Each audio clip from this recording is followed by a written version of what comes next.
What's up everybody? Today I'm going to be reviewing and showing you how to play the game Colt Express. Now Colt Express is a game that is set in the Wild West, and the object of the game is to have the most amount of money by the time the game ends.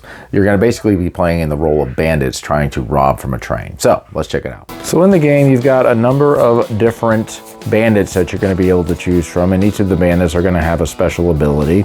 And here's a list of the different special abilities that each bandit has. Right over here is the train, and each of the trains are going to have a certain amount of loot in there depending on what the car says. It goes from the caboose all the way to the front of the car, which is going to have the marshal, and the marshal is going to have a strong box in his car, which is going to be worth a lot of money. Now what you're going to be doing in the game is you've got all these action cards you're going to be playing, and you're going to be trying to collect loot and be the person that ends up with the most amount of loot.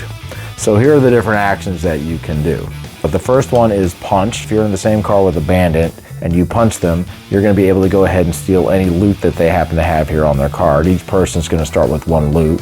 So if Cheyenne was over here in the car with me like so, and I punched her, I would go ahead and pick her loot up. And the next one is rob. This just simply means that I'm going to go ahead and take any loot that is on the floor of the car that I'm at. So let's just say I do this, I would take that one. This one is move. This will allow me to move either to the roof, or I can move along the cars like this. I can move one adjacent if on the bottom. If I'm up on the roof, I can move up to 3 adjacent. This one is a climb. This one's going to allow me to climb or change the floor. So if I'm up here, I can go down here and vice versa. This card will allow me to move the marshal. So since the marshal's over here, I would just simply move him adjacent one floor. Now, if the marshal ends up on a space with a bandit, or the bandit ends up on his space, the marshal is going to shoot him, and then the bandit is going to end up going to the opposite floor. Now there's these different gun cards here which I'll talk about, but if a marshal ends up shooting you, what's going to happen is that the player that got shot is going to take a neutral bullet card and put it over here in their deck. So what that's going to end up doing is clogging up their deck. And then finally you have the shoot card. If you are shooting somebody that is on the roof, there's no limit as to how far it can go. And if you successfully shoot someone, like let's say I shot Cyan, I would give her one of my bullet cards and she'd have to go ahead and put it in her deck. And now, right over here, you're going to have 5 cards, and these are kind of like story cards. You're going to lay one out, and this is just going to tell you the way the game is going to be played. So right now, this is saying first turn, everyone plays face up. Second turn, same thing. If you see a tunnel, that means you're going to play it face down, and then you'll play it face up. And right over here, this is just an action that's going to happen at the end of the round. There are different symbols in this game, so these are the symbols that are going to be used that will tell you what's going to happen if you're playing the cards. These are the actions that are going to happen at the end once the round is over. So what we're going to do is we're going to play cards in the middle here, and we're going to resolve the actions in the next step. So let's say I'm looking through my cards, and the first thing I say I'm going to do is I'm going to shoot. So now I'm playing face up, and so now my opponent is going to know what I'm doing. So everyone's going to go ahead and draw 6 cards, and they're just going to play from there. Now I'm looking at my hand and say, well, I'm going to go ahead and shoot you back. So now we go to the second round. Now if I don't want to play a card, what I can do is I could just simply draw 3 cards from the middle over here and add it to my hand, but I'm not going to be able to play a card. Don't want to do that yet, so let's just say I decide I'm going to go ahead and rob. My opponent is going to look, and she says she's going to go ahead and move. And so now we're going to go down to the tunnel, which means we have to play it face down. What I'm going to do is I'm going to play this marshal card here, and then my opponent looks, and let's just say she decides she's going to rob. Now we go over to these 2, so I'll go ahead and look, and let's say I decide I'm going to climb.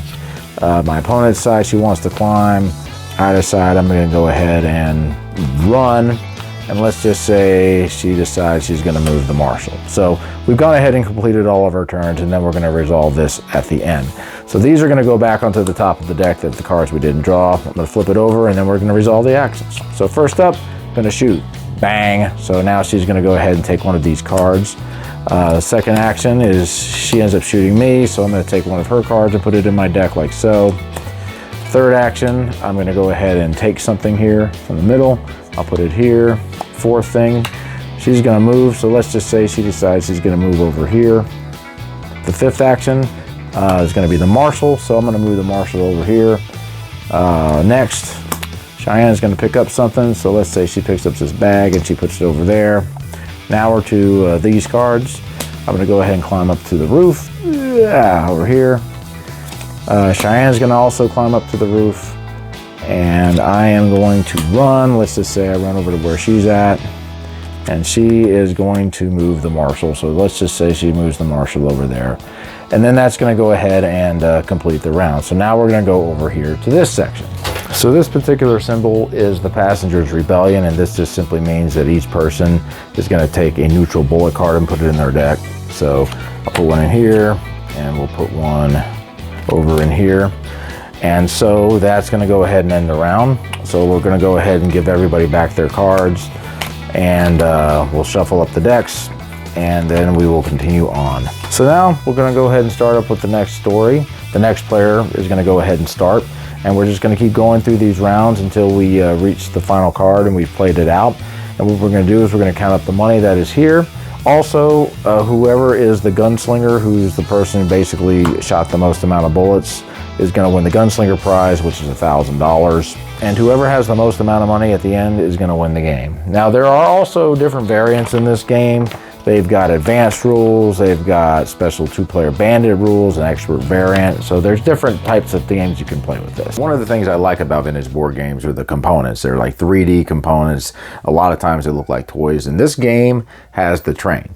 I love the train. I love the way the train looks on the table, and you can actually adjust how many cards you want to put on the train to make the game more challenging. Now, this game is reminiscent of watching a Western or watching a Western movie. When you have those cards that tell you what you can do, like place one card, place two cards, place them face down when you're in the tunnel, the game kind of has this theme to it, like you're watching a movie. You can swing from one card to the next and things like that.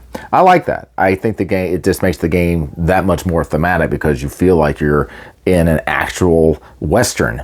This is not a hard game to learn. This game is very versatile. They have different ways you can play. They have an expert mode.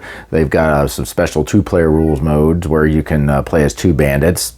You just have these cards that you're going to be playing that each do different actions like shoot and steal. Now, the one thing is you're going to know what your opponent is going to be playing. Now, a lot of times what happens in the game is you might try to shoot, but there may not be anybody there because you mistimed the card. However, if someone does shoot and you know that you're going to kind of be in that area, you can always just try to shoot back. And I like the way that the bullets clog up the opponent's deck, because when you're drawing those bullet cards, it gives you less to work with. This is a fun game, especially if you have more than 2 players. And it's different. It's an overall fun experience. All right, guys, that's my review of Colt Express. We'll see you. Keep on gaming.